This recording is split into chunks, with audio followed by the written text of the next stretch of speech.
quatrième étape du championnat de France de cross-country et pour la première fois de l'histoire, le motoclub Valvert-de-Clain organisait une épreuve nationale sur le terrain de Saint-Georges-les-Baillargeaux. Un tracé varié avec une grosse partie cross, des prairies et quelques passages dans les bois.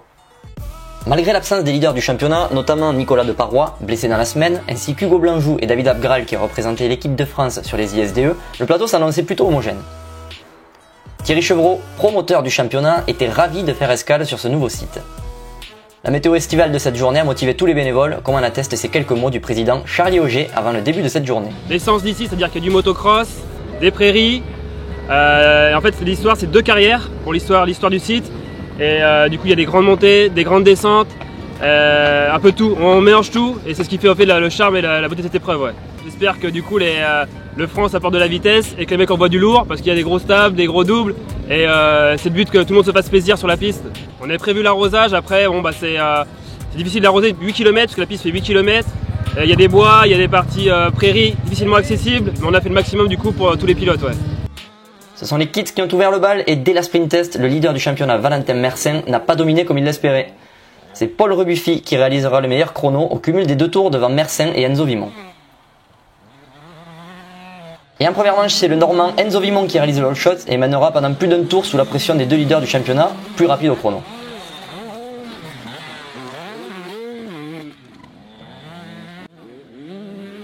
Dans le second tour, Merssin prend la tête et fait tout pour creuser l'écart d'entrée de jeu. Longtemps bloqué derrière le très tenace Vimont, Paul Rebuffi parvient à réduire légèrement l'écart sur le leader à partir du 3e tour. En assurant, Merssin se dirige vers une nouvelle victoire de manche. Au second départ, c'est Andrea Monnier qui crée la surprise en partant aux avant-postes et retenant par la même occasion les assauts de Paul Rebuffi et Enzo Vimont pendant un tour.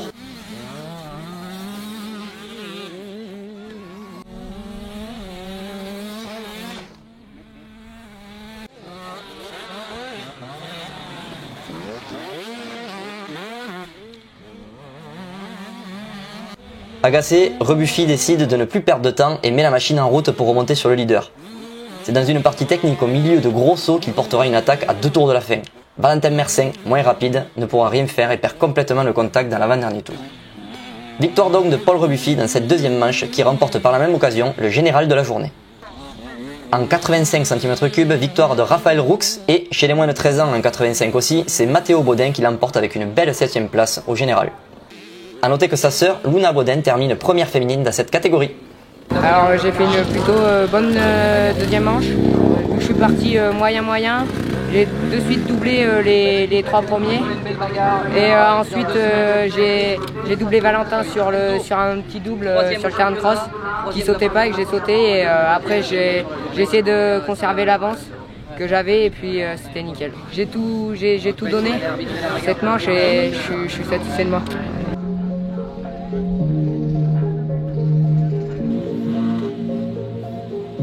Chez les adultes, pas de surprise sur la super test avec le meilleur chrono du favori du jour, Romain Dumontier. A noter aussi la présence du duo Perret-Herbreteau. Malheureusement pour eux, la super test est réservée au solo et ils devront prendre le départ depuis la dernière ligne. Avec une première ligne bien chargée, le all shot est réalisé depuis l'intérieur par Swan Servajan et il amène avec lui Florian Guédon, tous deux les pilotes nationaux. Rapidement, le pilote élite Romain Dumontier reprendra ses droits pour imposer son rythme en début de manche. Atteint une mononucléose, le pilote du team Tout Enduro sait qu'il va devoir se préserver pour tenir jusqu'au bout des 3 heures de course.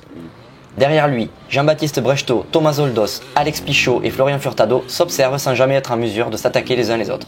Brechtot, muni d'un petit réservoir, ne prend pas de risque et s'arrête très tôt pour faire le plein. Plus rapide que ses adversaires directs, il remonte rapidement second avant même que les autres n'aient effectué leur premier ravitaillement. Le pilote Beta Tout Enduro se permet même de réduire l'écart sur Romain Dumontier. Le vent et la pluie s'invitent au bout d'1 heure de course et les problèmes débarquent en même temps pour Servajan qui pousse sa moto jusqu'au stand après une panne d'essence. Quelques minutes plus tard, la plupart des pilotes décident de s'arrêter pour leur premier arrêt obligatoire.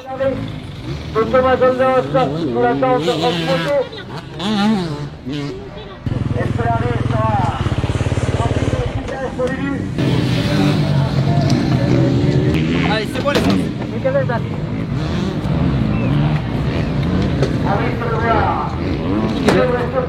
J'y vais, allez. Tu veux 42 d'euros ou pas? Tu vas repartir à Jean-Baptiste Brechtot est quant à lui toujours en piste et se permet de prendre la tête de la course au moment où Romain Dumontier termine son ravitaillement. La bagarre ne dure pas longtemps et Dumontier reprend la première place quelques virages plus tard. Après les 2 heures de course qui marquent la fin pour les jeunes, on retrouve Alexis Zaragoza avec la victoire dans cette catégorie. Chez les féminines, c'est Solène Gobet qui l'emporte. Dans la dernière heure de course, chez les gros bras, notre duo Perret-Herbreteau écope d'une pénalité de 30 secondes à cause d'un relais anticipé. Et les problèmes continuent avec un souci de frein avant pour David Herbreteau qui doit sauter sur la moto de son coéquipier pour terminer finalement la course en dehors du podium scratch. Les deuxièmes ravitaillements sont effectués rapidement pour les pilotes de tête, sans même s'arrêter grâce à leur gros réservoir.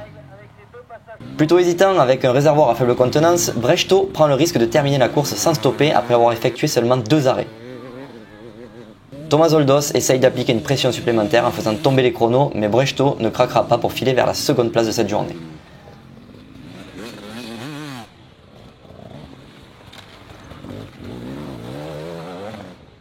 Thomas Zoldos score lui son premier podium scratch de la saison en s'imposant par la même occasion sur le scratch national et en junior. Victoire dans la douleur, mais tout de même impériale pour Romain Dumontier. Il profite pleinement de l'absence de ses concurrents directs au championnat pour revenir dans la course au titre à une épreuve de la fin. Quand je suis sorti de mon premier ravitaillement, on est sortis ensemble. Donc là, je me suis pas affolé. Je savais qu'il restait quand même pas mal de temps de course et qu'il allait encore devoir rentrer une fois pour remettre de l'essence. Donc je voulais juste rester au contact. À ce moment-là, j'avais encore un petit peu de jus et j'ai pu me faire une petite avance au moment des 2 heures de course, et après j'ai vraiment géré parce que j'étais très fatigué. J'ai une mononucléose depuis le début du championnat et c'est très difficile, donc je me bats, je suis présent. Les adversaires ils sont pas là aujourd'hui, donc j'en profite un petit peu et on essaiera d'être un petit peu plus fort dans 15 jours. Ouais, justement, c'est quelque chose qu'on n'a pas arrêté de répéter tout le week-end. Voilà, tes adversaires principaux n'étaient pas là, mais est-ce que ça t'a mis une pression supplémentaire justement du fait que tu étais le grand favori aujourd'hui? La pression, pas forcément, mais je savais qu'il fallait pas que je me loupe, que j'avais besoin d'un bon départ, de rouler bien au début et de pas faire d'erreur, et puis finalement ça l'a fait, donc je suis satisfait. Le contrat il est rempli aujourd'hui, c'était gagné, donc je me rapproche au championnat et c'est bon pour l'équipe pendant 15 jours. C'est vrai que j'ai pas l'habitude de faire des endurances, le 2 temps ça consomme, j'ai un petit réservoir, donc voilà, je savais pas trop. Je sais que je pouvais tenir 1 heure et c'était juste, donc je me suis arrêté un peu trop tôt au premier ravitaillement. Du coup, mais ça l'a fait quoi. Fallait pas un tour de plus pour la fin. Juste un début de course, je sais pas ce que j'ai fait au départ, mais je me suis complètement loupé. Alors d'habitude en plus je pars tout le temps bien, mais là je sais pas. Du coup je suis parti hyper loin, après il y avait pas mal de boue, de flaques, donc je me suis fait repeindre. Plus la poussière, donc les 3 premiers tours je roulais, j'attendais que la course se fasse en gros.